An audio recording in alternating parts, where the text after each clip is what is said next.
له ولا مضارع له ثم نشهد أن سيدنا وسندنا وشفيعنا وحبيب ربنا وطبيبنا وطبيب قلوبنا وأولانا ومولانا محمدا عبده تعالى ورسوله أرسله الله تعالى بالهداية إلى كافة الناس بشيرا ونذيرا وداعيا إلى الله بإذنه وسراجا منيرا.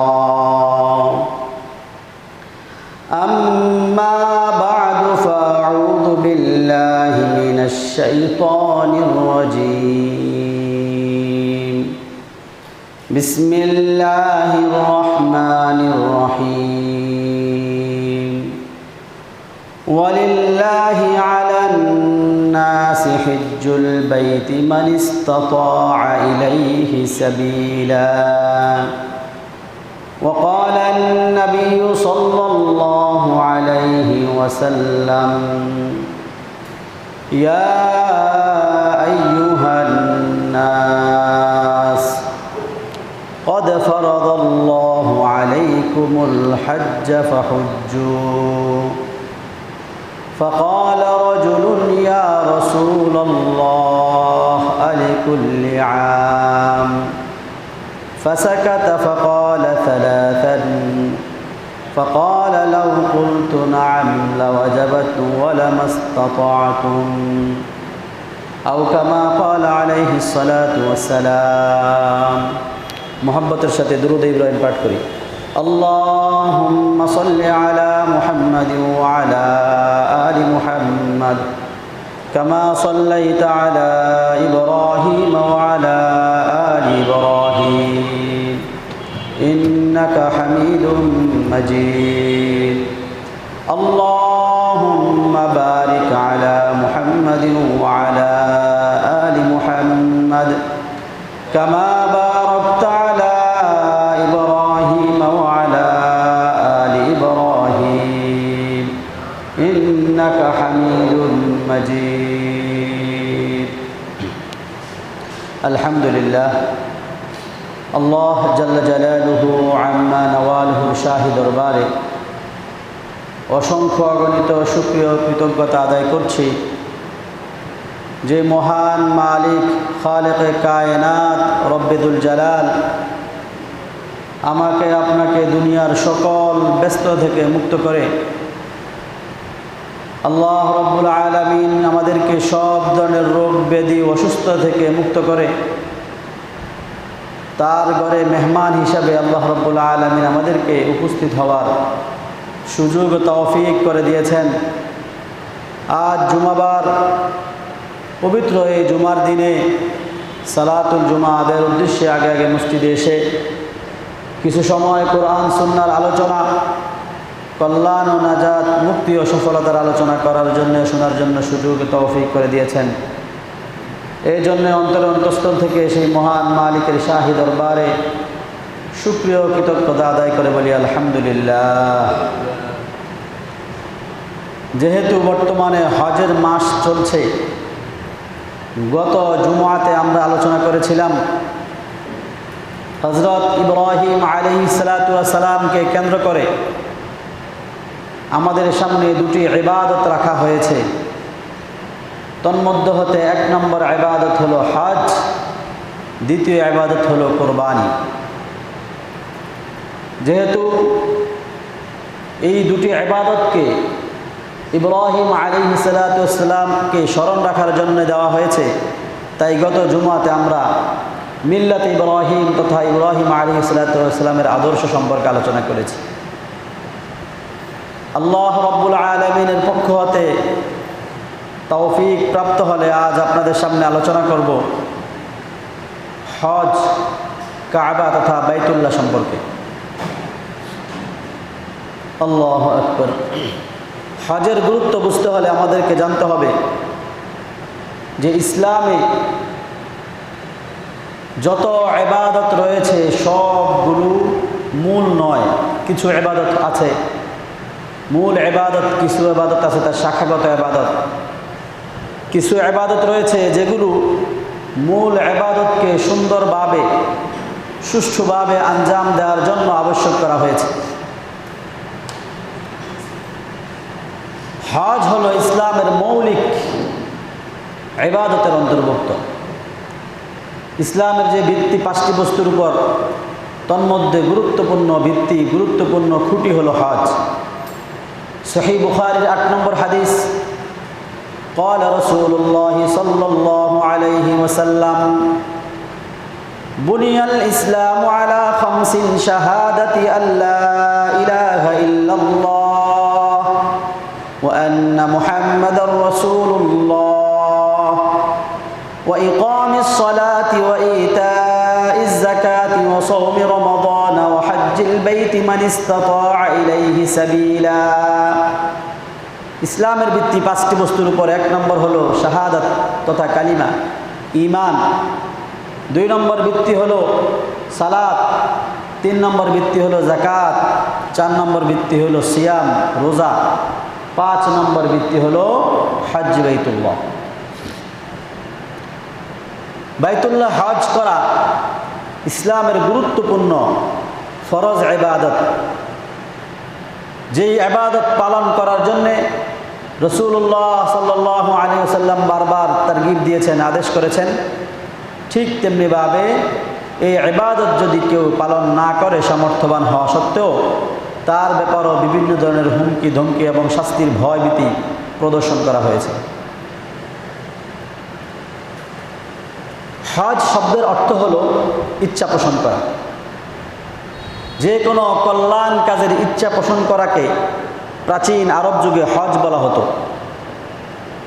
ইসলামের পরিভাষায় যে কোনো ইচ্ছা পোষণ করাকে আর হজ বলা হয় না, বরং নির্দিষ্ট ইবাদত তথা বাইতুল্লাহ শরীফের জিয়ারতের উদ্দেশ্যে নিজ ভূমি থেকে জিয়ারতকে উদ্দেশ্য করে, ইচ্ছা করে সফর করে সেখানে আল্লাহ রাব্বুল আলামিনের পক্ষ থেকে দেওয়া নিয়ম পদ্ধতিতে এই ইবাদত সম্পাদন করাকেই হজ বলা হয়। হজের ক্ষেত্রে মূল কেন্দ্রবিন্দু হচ্ছে কাবা, যেটি পৃথিবীর ভূপৃষ্ঠে আল্লাহ রাব্বুল আলামিনের ঘর বাইতুল্লাহ হিসাবে পরিচিত।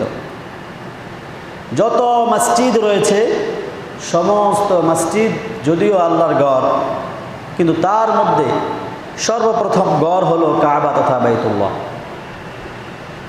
এই ঘর আদম আলাইহিসসালাতু ওয়াসসালামকে সৃষ্টি করার পূর্বেই ফেরেশতাদের মাধ্যমে আল্লাহ রাব্বুল আলামিন তৈরি করিয়েছেন। যেমনিভাবে আসমানের কেন্দ্রভূমিতে কেন্দ্রবিন্দু যেটি, সেখানে একটি ঘর রয়েছে যাকে বলা হয় বাইতুল মামুর। ওই গৃহকে কেন্দ্র করে ফেরেশতাগণ ইবাদত বন্দেগী করে। ঠিক তেমনিভাবে পৃথিবী সৃষ্টি করার পর, মানুষ সৃষ্টি করার আগেই আল্লাহ রাব্বুল আলামিন পৃথিবীতে এই কাবা তথা বাইতুল্লাহ নির্মাণ করেছেন, যাকে কেন্দ্র করে মানুষ ইবাদত বন্দেগী করবে। তাই পৃথিবীর প্রাচীন ও সর্বপ্রথম ঘর হলো কাবা। আল্লাহ রাব্বুল আলামিন সূরাত আলে ইমরানের 97 নম্বর আয়াত আল্লাহ রাব্বুল আলামিন ইরশাদ করেন, ইন্না আউওয়ালা বাইতিন উদিআ লিন-নাসি লাল্লাযী বিবাক্কাতা মুবারাকান ওয়া হুদান ওয়া রাহমাতাল লিল আলামিন।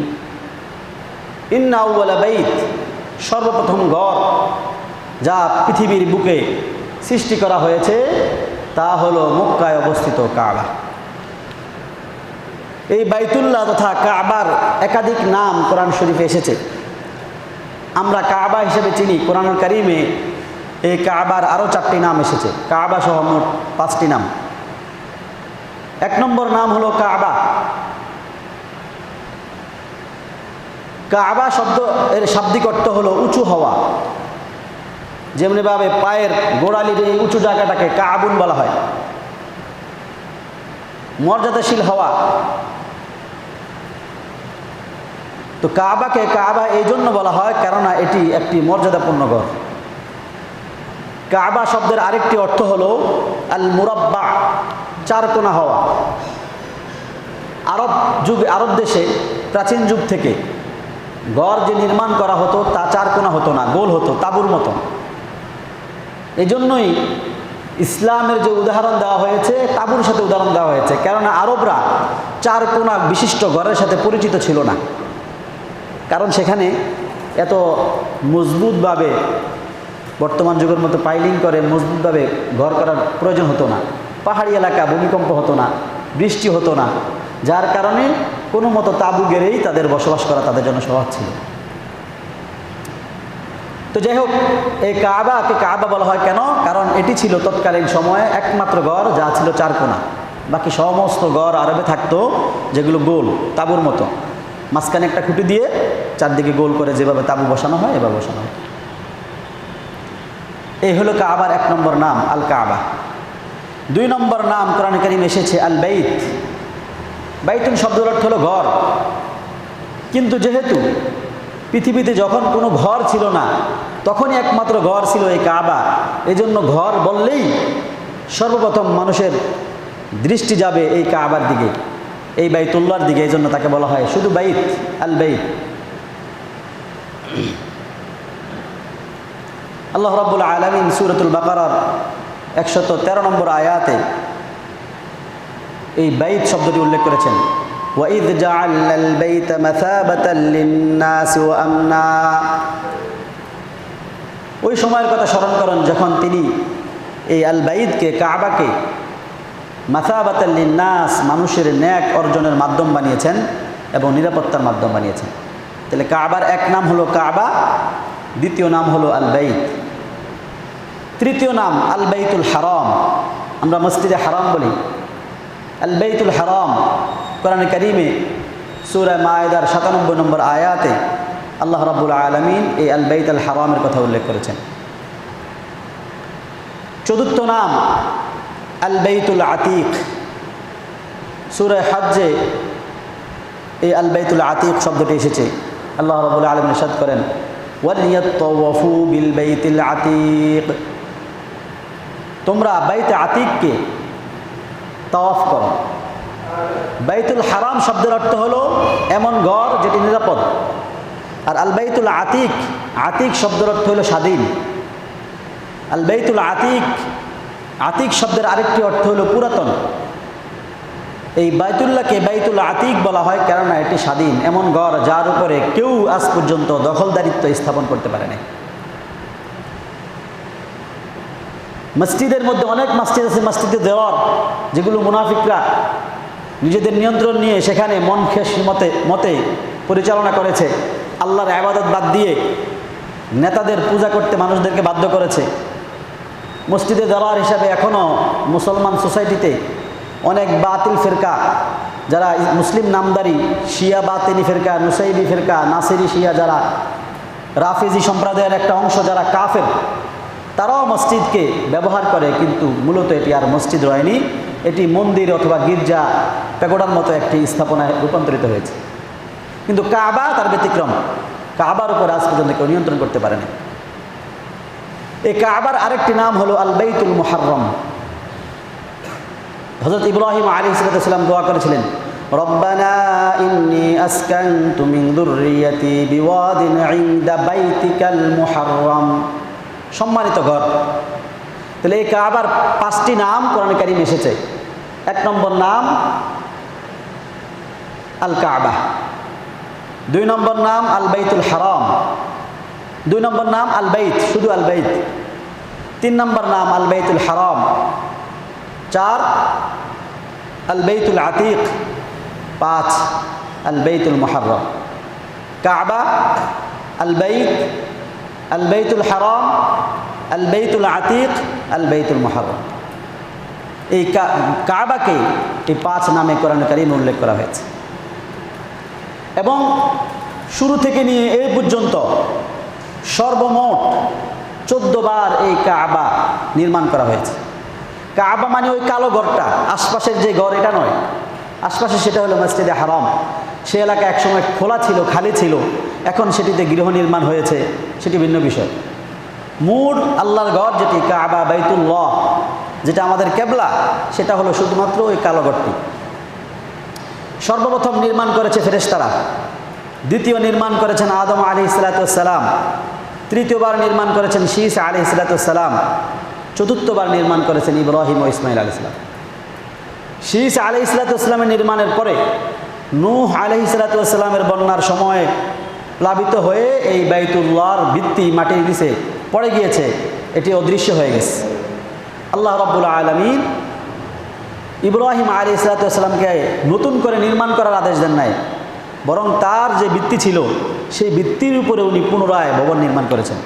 এই জন্য কোরআনে কারিমে এসেছে ওয়াইদ ইয়ারফাউ ইব্রাহিমুল কওয়াইদা মিনাল বাইতি ওয়া ইসমাঈল। ইব্রাহিম ও ইসমাঈল আলাইহিসসালাম কাবার যে ভিত্তি ছিল সেটাকে উপরে উঠিয়ে দিয়েছেন, মাটির নিচে চাপা পড়ে গিয়েছে, সেটাকে তোনারা সেখানে উপরে দেয়াল উঠিয়ে সেই অবকাঠামোর উপরে নির্মাণ করেছেন। তাহলে ইব্রাহিম আলাইহিসসালাম চতুর্থবার নির্মাণ করেছেন। তারপরে পঞ্চমবার নির্মাণ করেছেন বনু আমালিকা, একটি সম্প্রদায়, যে সম্প্রদায় থেকে ফেরাউন এসেছিল। তারপরে ষষ্ঠবার নির্মাণ করেছে বনু জুরহাম, ইসমাঈল আলাইহিসসালামের শ্বশুরের বংশ। সপ্তমবার নির্মাণ করেছে কুরাইশদের মধ্যে হতেই কুসাই বিন কিলাব, রাসূলুল্লাহ সাল্লাল্লাহু আলাইহি ওয়াসাল্লামের পূর্বসূরি। অষ্টমবার নির্মাণ করেছে বনু মুদর, যেটি কুরাইশের মক্কাতে একটি, কুরাইশের নয়, মক্কা একটি সম্ভ্রান্ত গোষ্ঠী ছিল, রাসূলুল্লাহ সাল্লাল্লাহু আলাইহি ওয়াসাল্লামের যুগে তারা ছিল।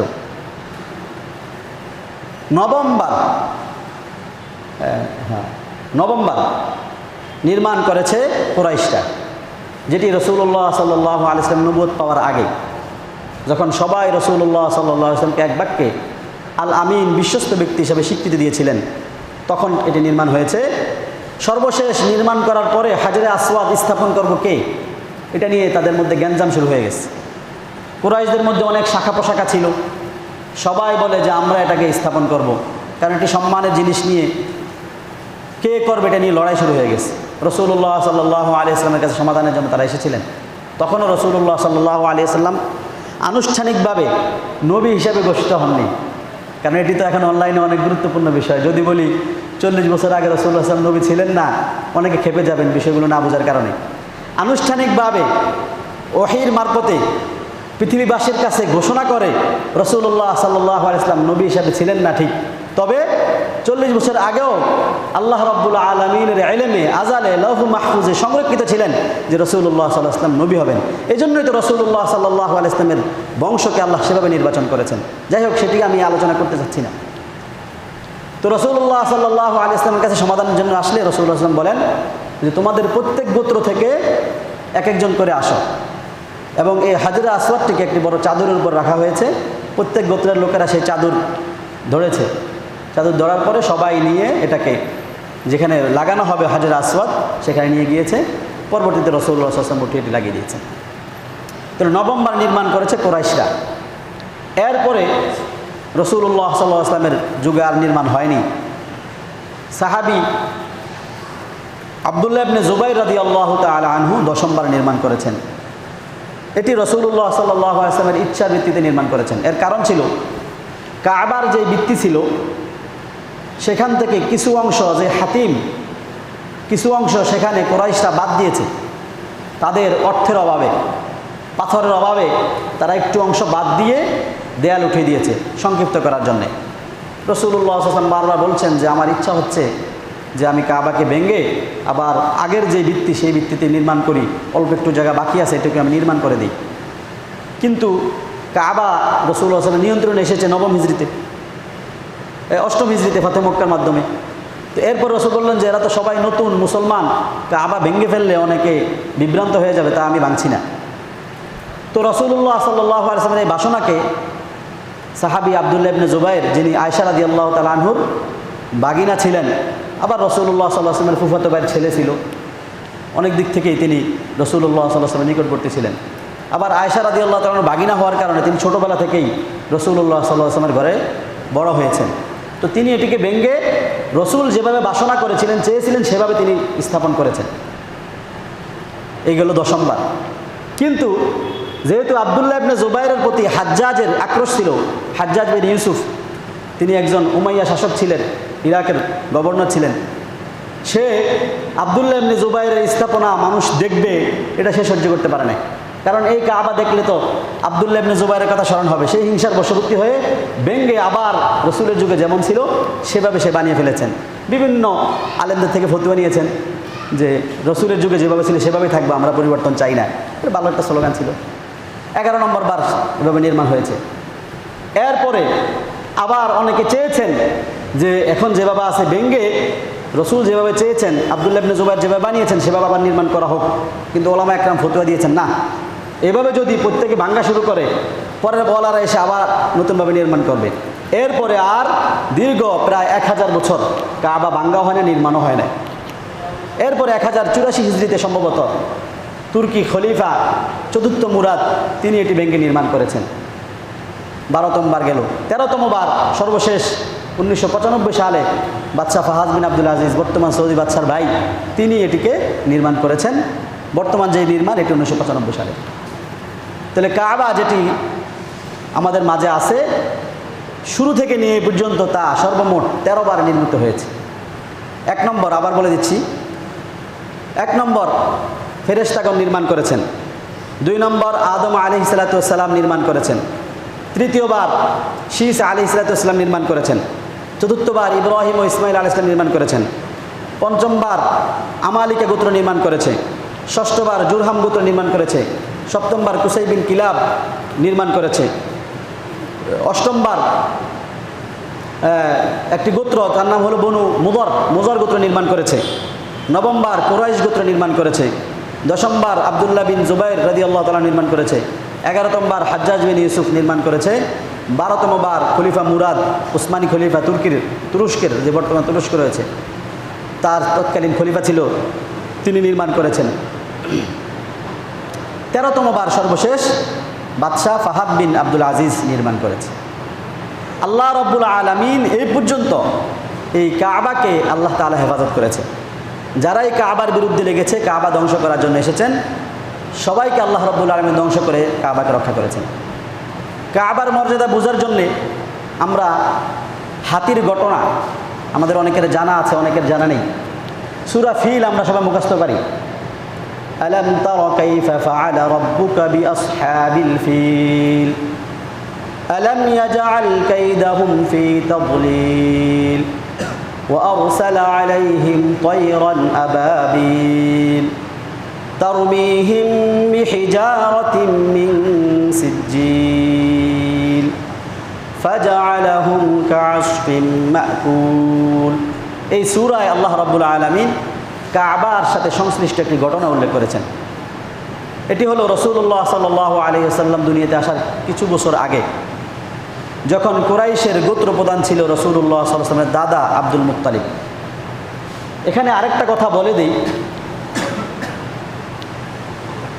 ইসলাম এসে রাসূলুল্লাহ সাল্লাল্লাহু আলাইহি ওয়াসাল্লাম হলেন একমাত্র নবী যিনি বিশ্ব নবী। এর আগে যত নবীগণ এসেছিলেন তারা ছিলেন অঞ্চল ভেদে নবী। আবার এমন এলাকাও ছিল যেখানে একজন নবী মনে করেন 100 বছর আগে এসেছে, পাশের এলাকায় 20 বছর আগে আরেকজন নবী এসেছে ঠিক, কিন্তু এই এলাকার মানুষের জন্য পাশের এলাকার নবীকে মানা জরুরি ছিল না, ওই 100 বছর আগের নবীকে মানা জরুরি ছিল। এই দৃষ্টিকোণ থেকে মক্কার কুরাইশরা তৎকালীন সময় পর্যন্ত ইব্রাহিম আলাইহিস সালাতু ওয়াস সালামকে নবী হিসেবে মেনে চলতেন। কারণ ইব্রাহিম আলাইহিস সালাতু ওয়াস সালাম এর পরবর্তীতে 2জন নবী মক্কায় আসলেও তারা সবাই মিল্লাতে ইব্রাহিমের উপর এসেছিলেন। ইব্রাহিম আলাইহিস সালাতু ওয়াস সালামের শরীয়তেরই প্রচার করেছেন।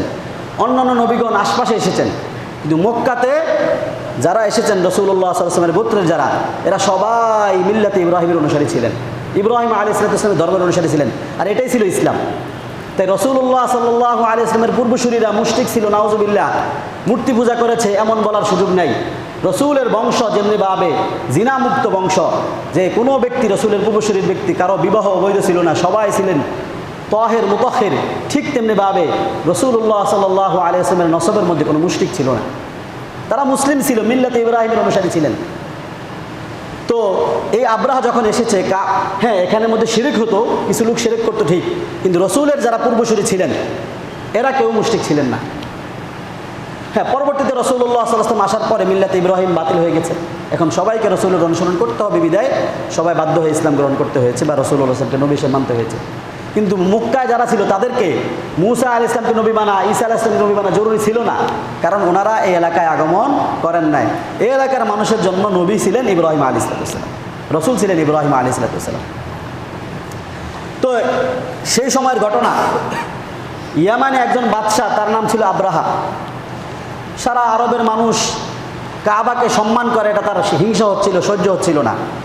সে তার ইয়ামানের রাজধানী যে সানা, এটি আগে থেকেই রাজধানী ছিল, 1000 বছর পুরনো শহর, হাজার হাজার বছর পুরনো।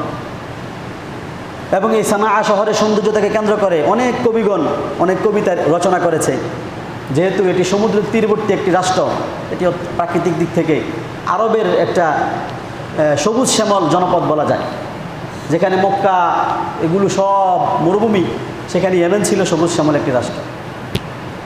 তো তিনি সেখানে একটা গির্জা নির্মাণ করে সবাইকে আহ্বান করেছেন, তোমরা এখন আর মক্কায় যাও না, এখন এসে আমার গির্জাটা অফ করো, এটাকে সম্মান করো, মক্কাকে নয়। মানুষ এটাকে টিটকারি শুরু করলো। এবং ইয়েমেনে অবস্থিত এক আরব, সম্ভবত কেনানা গোত্রের এক লোক, সে গিয়ে ওই ঘরে পায়খানা করে দিস, পায়খানা করে সেই মলগুলো ওটার মধ্যে লেপে দিস।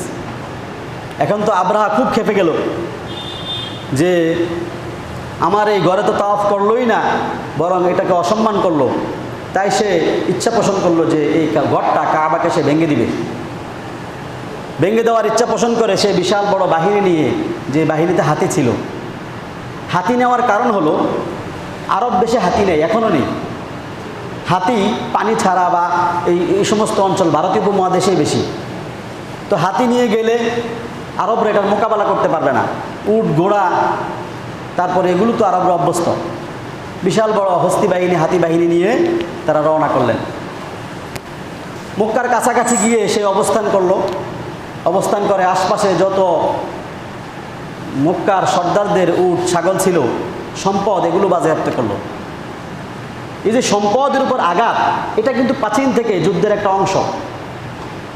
ইসরায়েলি পণ্য যে আমরা বয়কট করছি, এটি একটি যুদ্ধের অংশ।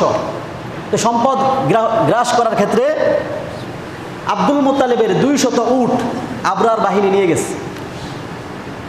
আব্দুল মুত্তালিব এবং আরবের লোকজন সবাই মিলে পরামর্শে বসলো যে বিশাল বড় বাহিনী আসতেছে, এদের মোকাবেলা কিভাবে করা যায়।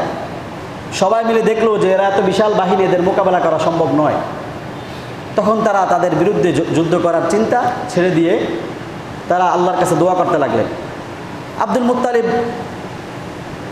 চিন্তা করলেন যে আমার সম্পদ হেফাজত করার দায়িত্ব আমার, আর কাবা বাইতুল্লাহ যেহেতু আল্লাহর ঘর, তাই এটি হেফাজত করার দায়িত্ব আল্লাহ তাআলার।